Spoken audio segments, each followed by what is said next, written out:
તમારું શું માનવું છે ચૈતરભાઈ, કારણ કે હવે તો ચૈતરભાઈ માટે આ કાનૂની લડાઈ હશે અને આ કાનૂની લડાઈ ઘણી લાંબી હશે. લોકસભાની ચૂંટણી તો આવનારા 5 મહિનાની અંદર આવી જશે, તો તેવામાં જો ચૈતરભાઈ જેલમાં હશે તો તમે બધા કઈ રીતે કરશો? 100% ચૈતરભાઈ વસાવા જ જીતવાના છે. અમે તમામ અમારા જે ટીમ છે, આમ આદમી પાર્ટીના હોય, આદિવાસી સમાજના નેતા હોય, આમ આદમી પાર્ટીના ઉપલા લેવલના જે રાષ્ટ્રીય નેતા છે તે અમને મદદરૂપ થશે ને અમે ઘર ઘર સુધી જવાના, જન સુધી જવાના છે અને ચૈતરભાઈ વસાવાને દિલ્હી મોકલવાના છે, એનો કોઈ બે શક નથી. સાથે સાથે પણ ચૈતરભાઈ નહીં હોય તો કેમ્પેનિંગ કોણ કરશે અહીંયા આગળ, કઈ રીતે થશે? અમારી પર પોતે ચૈતરભાઈ વસાવા તૈયાર થઈ ગયા છે, એવી રીતે તમામ કાર્યકર્તા ચૈતરભાઈ વસાવા છે અને એ પોતે કેમ્પેનમાં ડોર ટુ ડોર જવાના છે. લોકસભાની ચૂંટણી વખતે તો ચૈતરભાઈ કદાચ જેલમાં હશે, કારણ કે આર્મ્સ એક્ટ એમના ઉપર લાગેલો છે, જલ્દીથી બેલ મળી શકે એવા ચાન્સીસ નથી. તો શું જેલમાંથી પણ ચૈતર વસાવા ઇલેક્શન લડ્યા તો તમે લોકો જીતાડશો?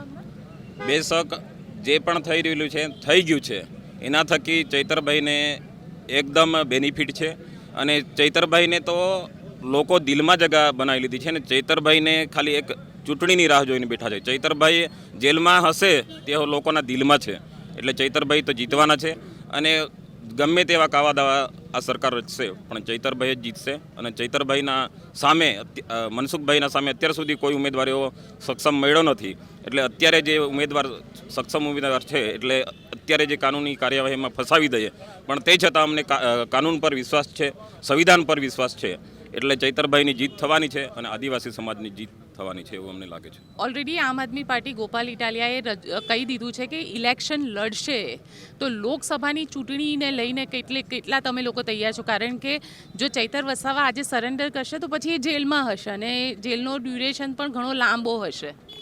હવે ચૈતર વસાવા અંદર હશે તો એ અમારા આદિવાસી સમાજ એમના નામ પર 10 સીટો અહીંયા આદિવાસી સમાજની છે એ તમામ જીતવા માટે પૂરેપૂરા પ્રયત્ન કરશે અને પૂરેપૂરું જોર લગાડશે, એ પાકું છે. અને જે રીતે આદિવાસીને લઈને રાજનીતિ હવે થઈ રહી છે, ખાસ કરીને કોંગ્રેસ જે છે, કોંગ્રેસ પણ ભેગી થઈ છે, કોંગ્રેસના નેતાઓ સાથે આવ્યા. મનસુખ વસાવા છે એ ચૈતર વસાવાની ગેરહાજરીનો સંપૂર્ણ રીતે ફાયદો લઈ રહ્યા છે. મુમતાઝ પટેલે કેમ્પેનિંગ શરૂ કરી દીધું છે, શું કહેશો?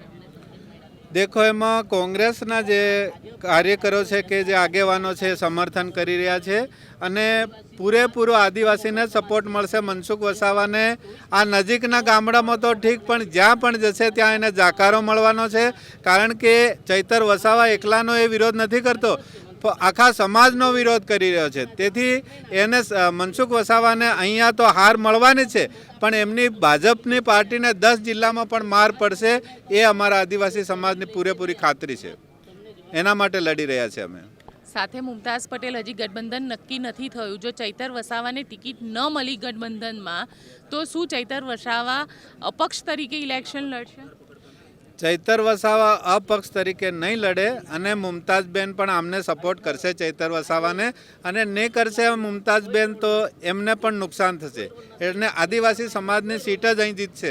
અમારા ચૈતર વસાવા એમના મોઢેથી જે શબ્દો બોલશે એ જ ઉમેદવાર હશે ને અમારો તો એવો પાકો નિર્ધાર છે કે ચૈતર વસાવા જ અહીંયા ચૂંટણી લડશે ને એ જીતવાના. ભલે જેલમાં હશે તો એ લડશે અને જીતવાના છે. આ ચૂંટણી લડવાના પાકો આખો આદિવાસી સમાજ આજે ચૈતરભાઈની પડખે ઊભો છે. આપનું શું કહેવું છે? જી, ચૈતરભાઈ 100% ઇલેક્શન લડશે જ અને જીતશે પણ. એમને ખોટી રીતે ફસાવવામાં આવ્યા છે. આ સરકારનું એક ષડયંત્ર છે કે આ આદિવાસી સમાજના આખી યુવાન અને ક્રાંતિકારી નેતાનો અવાજ દબાવવામાં આવી રહ્યો છે, જ્યાં હકીકતમાં સરકાર ખોટું કરે છે અને બધા જ જે ચૈતરભાઈ વસાવા સાહેબને આ બધા આ સમાજના માણસો સપોર્ટ કરે છે અને ચૈતરભાઈ વસાવા 100% ઇલેક્શન લડશે અને જીતશે પણ 100%. ઉમરગામથી અંબાજી લગી અમે કોઈ બી આરએસએસના માણસને, અમારા માણસને નહીં કાર્યકર્તા બનવા દઈએ, કારણ કે આરએસએસનો ચોખ્ખો મુદ્દો છે, આદિવાસીને કોઈ બી રીતે ઉપર નહીં જવા દેવાના. એટલે ચૈતરભાઈ લોકસભા તો જીતશે જ અને ગુજરાતને ચલાવવાનો વારો આવશે ને તો આદિવાસી ચાલશે. આ દેશના મૂળ માલિક અમે છે. ગુજરાતને અમે ચલાવી બતાવું, દેશને અમે ચલાવી બતાવીશું. ખાલી આ ચૈતરભાઈ એટલા નહીં, અમે ફૂલ માણસો છે. અમારા જેટલા કાર્યકર્તા છે એક માણસ ચૈતરભાઈની જોડે છે અને ચૈતરભાઈ જોડે જ રહેશે. અને ચૈતરભાઈ ભલે જેલમાં હશે ને, ચૈતરભાઈને મોઢેથી એક અવાજ ન કરશે તો એ માણસને ઊભા કરીને અમે લોકસભા જીતાડીશું. ભરૂચની લોકસભા સીટ અમે જીતાડીશું. એ અમારો 100%ના ને તન મન ધનથી અમે ચૈતરભાઈને સમર્થન આપીએ છીએ. પણ સાથે આમ આદમી પાર્ટીએ તો અનાઉન્સમેન્ટ કરી દીધું કે લોકસભાની ચૂંટણી ચૈતરભાઈ જ લડશે. તમને લાગે છે કારણ કે કાનૂની લડાઈ લાંબી છે? ના, ચેતરભાઈ લડશે. જેલમાં હશે તો બી ચેતરભાઈ ચૂંટણી લડશે અને અમે દરેક ઘરે ભરીને દરેક વ્યક્તિને મળીને અમે પ્રચાર કરીશું. સવાલ એ છે ચૈતર વસાવા તો જેલમાં હશે કારણ કે એક લીગલ પ્રોસિજર ઘણી લાંબી છે. આર્મ્સ એક્ટ લગાડવામાં આવ્યો છે. તો જેલની અંદરથી ચૂંટણી લડવી આસાન હશે એમના માટે કારણ કે હજી ગઠબંધનની વાત થઈ રહી છે પરંતુ આમ આદમી પાર્ટીએ તો ડિક્લેર કરી દીધું છે. બિલકુલ ચૈતરભાઈ જેલમાં હશે તો પણ અમારું માનવું છે કે એ 100% જીતે છે જેલમાંથી પણ, કારણ કે અમારું ગ્રાઉન્ડ લેવલ ખૂબ જ મજબૂત છે આખા ભરૂચ લોકસભા મત વિસ્તારમાં. સાથે વિધાનસભામાં અમારી ટીમ સક્રિય છે અને 2.5 મહિના સુધી અમે એના પર કામ પણ કર્યું છે. 1 મહિનાથી અમે કામ એ બાબતમાં નથી કર્યું પણ અમારી ટીમ સક્રિય જ છે અને અમને વિશ્વાસ છે અમે કે ગઠબંધનની વાત તો પછી છે, તો નેતાઓ નક્કી કરશે સર્વોપરી જે પણ છે પાર્ટીઓના, પણ અમે માનીએ છીએ ત્યાં સુધી ચૈતરભાઈ 100% જીતે છે, ગઠબંધનમાં પણ જીતે છે અને જો ઇન્ડિવિજ્યુઅલી લડવાનું થાય તો પણ એ જીતે છે. તમે ફસાવાની વાત કરી, લોકસભા ચૂંટણી લડવાની વાત છે કે ચૈતરભાઈ લોકસભાની ચૂંટણી લડશે ને જીતશે 100%. જેલમાં હશે તો બી જીતશે. બેન તમારું શું કહેવું છે? જે રીતે કેસ કરવામાં આવ્યો છે હવે લાગે છે લોકસભા ચૂંટણી પણ નજીક છે તો ચૂંટણી ચૈતરભાઈ જેલમાંથી લડશે તો તમે બધા એને જીતાડવા માટે સક્ષમ? હાજરીમાં છે, અમે બધા હાજરીમાં છે. હા કે ચૈતરભાઈ જેલમાં હોય ને તે બી ચૂંટી લાવીશું અમે. હા તે બી લાવીશું અમે, કેમ કે અમારા આદિવાસીનો સમાજ છે એરો. હા ભાઈ દાદા કરીને જીવી રહ્યા છે એરા, એટલે અમે ચૂંટી લાવીશું.